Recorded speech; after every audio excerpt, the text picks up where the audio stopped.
परसों 15 तारीख और 16 तारीख हमारा प्लेनरी सेशन है त्रिपुरा मोथा का। कल और परसों हम लोग पूरे त्रिपुरा से डेलीगेट्स आएंगे और हम लोग बात करेंगे कि अपना कॉन्स्टिट्यूशन, पार्टी का कॉन्स्टिट्यूशन कैसा ठीक करने के लिए और पार्टी को ज़मीन से ऊपर लाने के लिए कैसा स्ट्रेंथन कर सकते हैं।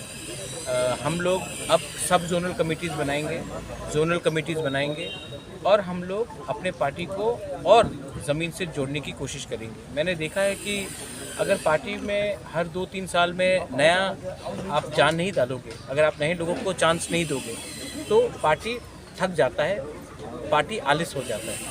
तो पार्टी को अगर एक्टिवेट करना है, पार्टी को अगर जान डालना है, पार्टी में जोश डालना है, यूथ को चांस देना है, महिला को चांस देना है, सीनियर्स को चांस देना है, तो ये अधिवेशन बहुत ज़रूरी था।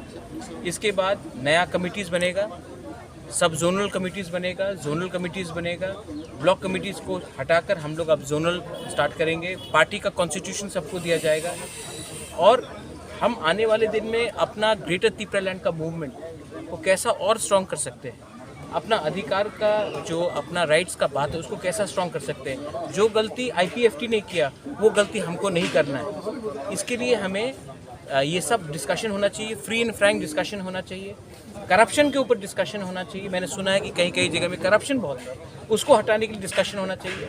परिवार बनकर डिस्कस करके जो भी गलत चीज़ है पार्टी में उसको बाहर फेंक कर हमें पार्टी को त्रिपुरा के लिए बनाना है। त्रिपुरा मोथा सिर्फ पार्टी नहीं है, त्रिपुरा के लिए बना है, त्रिपुरा मोथा त्रिपुरा के लिए बना है।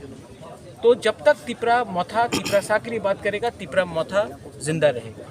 जिस दिन हमने अपना त्रिपुरा को पीछे छोड़ा और अपने स्वार्थ के बारे में बात किया तो ये मोथा भी नहीं रहेगा।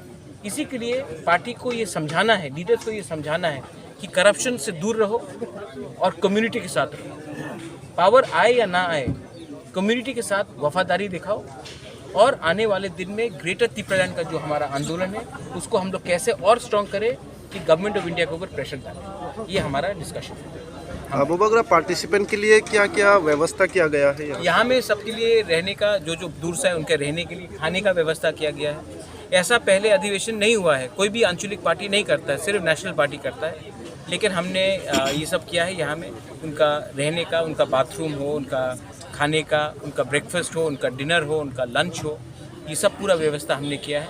और हम चाहते हैं कि हर डेलीगेट जो आए वो पार्टी का कॉन्स्टिट्यूशन वापस लेके जाए, कि वो भी अपने गांव में समझा सके कि ये पार्टी क्या है और हमारा उद्देश्य क्या है। ये बहुत इम्पोर्टेंट है। कल कितने पार्टिसिपेंट होंगे? मैं सोच रहा हूँ अराउंड 3000 लोग।